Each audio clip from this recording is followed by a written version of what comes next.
아이스크림 무인 판매점을 1년째 운영 중입니다. 한 달 전부터 아이스크림을 계산하지 않고 가져가는 여성이 있었는데요. CCTV 확인 결과 사흘에 한 번꼴로 아이스크림을 바구니에 담은 후 계산하는 척 그냥 들고 가는 것을 확인했습니다. 이뿐만이 아닙니다. 50대 정도로 추정되는 남성분은 아이스크림을 한 가득 바구니에 담아놓고는 벌써 3번째 그냥 사라졌는데요. 다 녹아버린 아이스크림은 어쩔 수 없이 매번 폐기 처분해야만 했습니다. 동네 장사라서 그냥 넘어갈까 생각도 해봤지만 계속되는 이들의 만행을 이제는 도저히 참을 수가 없는데요.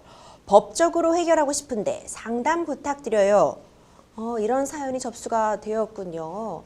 아니 도대체 이거 왜 이러는 걸까요? 왜 멀쩡한 남의 집 장사를 이렇게 망치시는 건지 모르겠는데 변호사님 사연 어떻게 보셨어요? 그야말로 만행인 것 같은데요. 예전에 법률 상담 코너를 하면서 소확횡이라고 해서 소소하지만 확실한 횡령 등의 문제를 다루었던 적이 기억이 나는데요.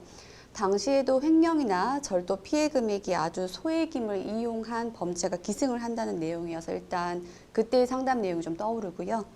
여튼 본 사안으로 돌아오자면 코로나로 가뜩이나 영업이 어려운 소상공인이나 자영업자분들께서 어려움이 상당히 많으실 것 같다라는 생각은 좀 듭니다. 사실 이 아이스크림이라는 것이 사실 뭐 다른 물건에 비해서 그렇게 뭐 고가의 제품도 아니거니와 특히 잔뜩 꺼내놓고 그냥 두고 가는 거는 정말 다분히 영업을 방해하려는 그런 의도로밖에 해석이 안 되는데요. 일단 먼저 아이스크림을 훔쳐간 여성분 뭐 어떤 처벌이 가능한 거죠? 네, 물론입니다. 적은 금액이지만 작은 금액이지만 일단 피해는 발생했기 때문에 특히나 아무런 동의 없이 소유자 동의 없이 절취 행위가 발생했기 때문에 절도죄로 처벌은 충분히 가능할 것 같습니다. 다만 절도죄가 성립한다라고 해서 이 사람을 처벌하는 것까지는 그 사장님이신 가게 사장님께서 피해자분께서 조금 수고 정도는 해주셔야 될 것 같습니다. 뭐 신고를 한다든지 피해자 진술을 하신다든지 라는 등의 절차는 좀 취해 주셔야 할 것 같습니다. 변호사님, 그리고 또 한 가지 이분이 지금 한 번만 이러신 게 아니에요. 지금 상습범이거든요.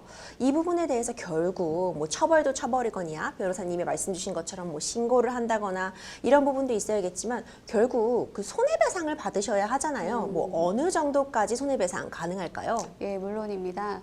일단 절도죄라는 피해가 발생했다면 그 사람을 처벌하는 것은 형사적인 문제이겠지만 피해를 입은 피해자 입장에서는 어떤 민사적인 손해배상을 받으셔야겠지요. 충분히 받을 수 있는 부분인 건데 이 손해배상도 마찬가지인 것이 내가 손해가 발생했다라고 해서 알아서 뭐 수사기관에서 손해를 산정해서 손해를 배상해주고 그러지는 않습니다. 본인께서 얼마만큼 피해가 발생했는지, 해당 품목은 무엇이며 횟수는 얼만큼 되는지에 대해서 충분히 산정을 하시고 또 그것을 뒷받침할 수 있는 증거자료는 확보가 되어 있으셔야겠죠. 예를 들면 CCTV 같은 것이 확보가 되어 있으면 가장 좋을 것 같고요.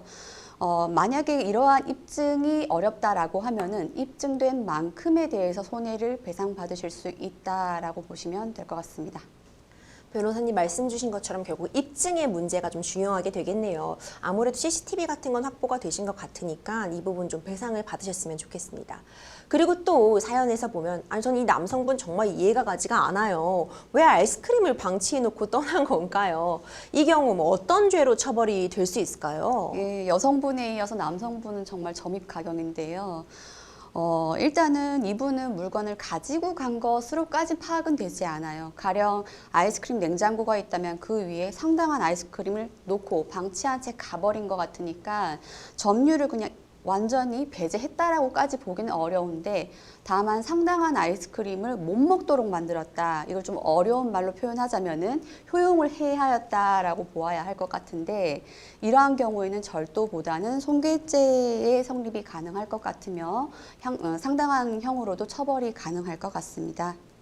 효용을 해야였다. 사실 이게 법조인들이 많이 쓰는 말이긴 하지만 이 정도면 사실 뭐 충분한 설명이 되셨을 것 같아요. 결국 망가뜨린 거랑 다른 바가 없으니까 손괴죄로 처벌이 가능하지 않을까 이런 의견 주셨고요. 지금 이 아이스크림 가게 사장님, 지금 사연 주신 분의 정신적 피해가 좀 심각하실 것 같아요. 안 그래도 좀 화도 나시고 좀 참아보시려고 했던 것 같은데 일단 동네 장사다 보니까 뭐 위자료나 이런 부분, 정신적인 피해에 대한 보상이 혹시 가능할까요? 네, 일단 다시 손해배상에 관한 이야기로 돌아오자면은 손해는 재산상 손해와 정신상 고통에 대한 손해 두 가지로 나뉠 수 있고 각각에 대해서 손해배상을 받을 수 있다라는 것은 맞습니다. 이것은 원칙인 것인데 다만 판례에서는 조금 이런 부분을 보고 있어요.